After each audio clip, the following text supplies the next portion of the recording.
أعوذ بالله من الشيطان الرجيم. بسم الله الرحمن الرحيم.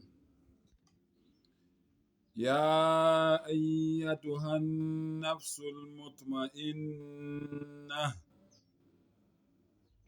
ngicela Allah angivikele kusathane ongathandwa egameni lika Allah onomusa onesihawu. O wena mphefumulo olungileyo, irji'i ila rabbiki, woza kumdali wakho, radiya, umdali wakho ujabulile ngawe, mardiya, nawe ujabule ngomdali wakho. Lalela-ke 5 signs, izimpawu ezinhlanu ezibonisa ukuthi umdali ujabulile ngawe. Number 1, uthola injabulo ezintweni ezincane umdali akwenzela zona ezinhle, bese ubekezelela yonke indlela yenhlobo yento umdali akuvivinya ngayo. Awuyiboni leyo nto leyo iyimbi empilweni yakho, kodwa uyibona isivivinyo esiphuma kumdali wakho ngoba umdali ebonisa injabulo yakhe ngawe. Uthokozela nezivivinyo zakhe, awugcini ngokuthokozela okuhle akwenzela kona kuphela, kodwa nezivivinyo zakhe uyazithokozela ngoba uyena umdali wakho okupha lawo mandla layo ukuthi ukwazi ukuthokozela ngisho nezivivinyo zakhe.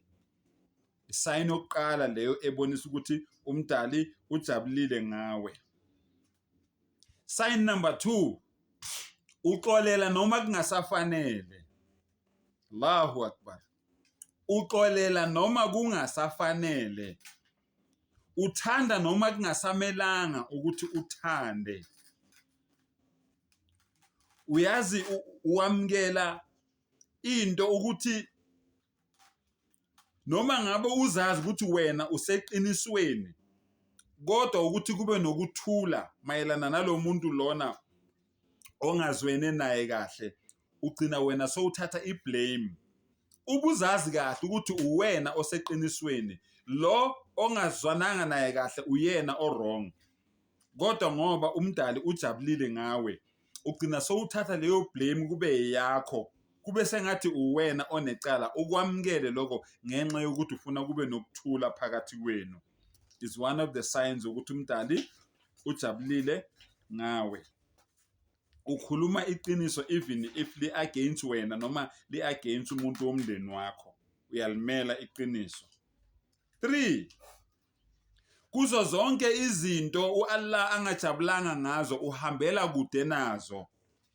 Ngisho ngabe kuthiwa zenziwa emndenini wakho, wena uyazi-excuse uphume uhambe, even if lezo zinto lezo zimnandi ziyajabulisa, kodwa ngoba uyazi ukuthi le umdali wami ayimjabulisi, uhambela kude nayo, uyasuka eduze kwalabo bantu labo abenza leyo nto leyo, noma leyo nhlangano leyo yabantu abenza leyo nto leyo umdali owaziyo ukuthi akayifuni. It's a sign ukuthi umdali ujabulile ngawe.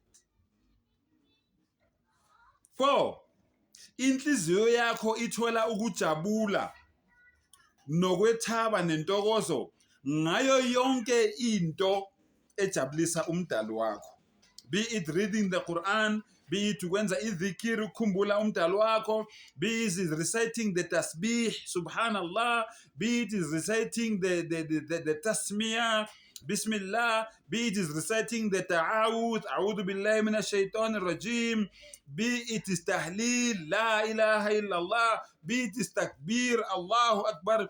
Inhliziyo yakho inthola injabulo nentokomalo whenever anything enegama lika Allah ifika emqondweni wakho, inhliziyo yakho ithola injabulo nentokozo nokwethaba. Is one of the signs ukuthi Allah ujabulile ngawe. 5, uma ngabe wena upha ungashayi icilongo, uma ngabe isipho sakho osikhiphayo is between wena no Allah kuphela nomdali wakho, uma ngabe isandla sakho sokudla sipha esesinqele sokhohlo singazi, meaning wena mangabe wenza izinto ezinhle awuhambi ubreaka ngaloko uqhosha ngalokuthi hayi usibanibani nimbona nje abantwana bakhe befunda bafundiswa yimi, usibanibani nimbona nje engasalambi wondliwa yimi nomndeni wami. No, awuhambi ukwenza lokho. Konke okwenzayo kuphakathi kwakho nomdali wakho. Uma ngabe wena uphila leyo mpilo leyo, these are 5 signs ukuthi umdali ujabulile ngawe. Wa akhiru dawana alhamdulillahi rabbil alamin.